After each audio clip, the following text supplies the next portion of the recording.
the early hours of September 26, 1983. The Soviet Union is under attack. Every eye in the room turns to a single man. Lieutenant Colonel Stanislav Petrov. He orders his operators to verify the data. The missile on radar is headed straight for the Soviet Union. Just one missile. Seconds tick by as he tries to make sense of it.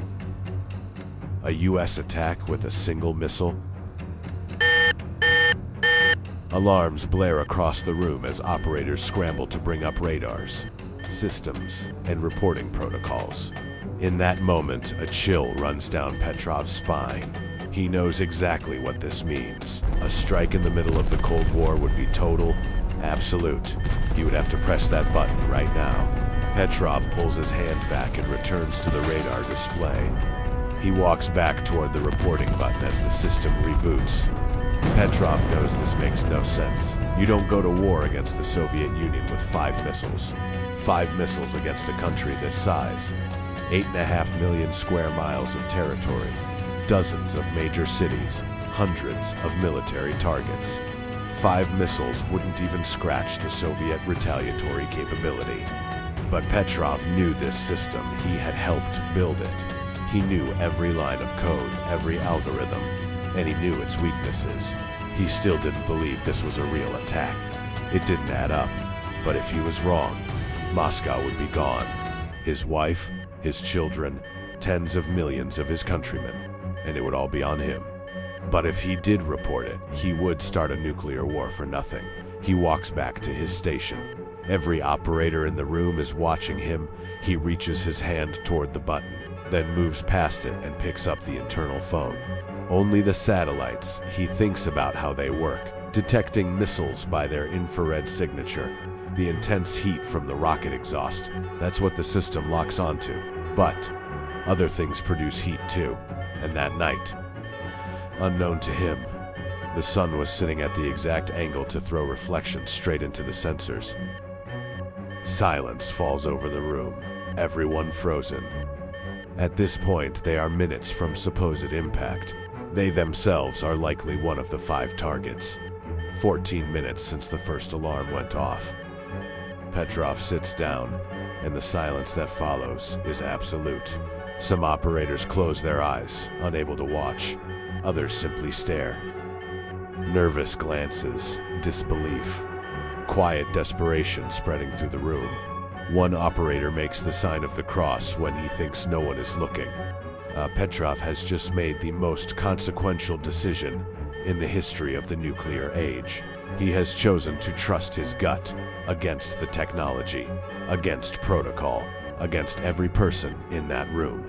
Silence, just the sound of alarms and tense, shallow breathing.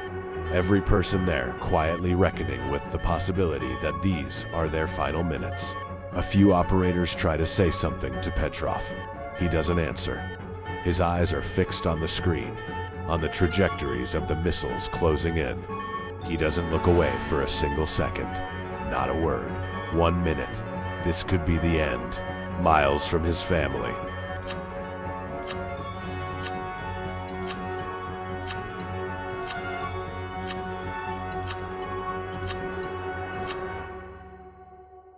Nothing. No explosion. No impact. Petrov finally closes his eyes and drops his head onto his desk. The room erupts. Operators embracing each other, crying, laughing. But Petrov just sits there, shaking. He was right. It was a false alarm, and he had just saved the world. In the weeks that followed, an investigation was opened. The cause was identified. Sunlight reflecting off high-altitude cloud formations. At the exact altitude and angle needed to mimic the thermal signature of a ballistic missile. The Oko system had failed. Petrov was not decorated. Quite the opposite. The Soviet Union could not admit its system had failed, nor that a single officer had defied direct protocol. He was quietly reassigned, and he faded into complete anonymity. For 15 years, almost no one knew what he had done, until 1998, when the documents were declassified. the world finally learned the truth. International awards, global recognition. Stanislav Petrov died on May 19, 2017. He was 77 years old. His death wasn't even reported until months later.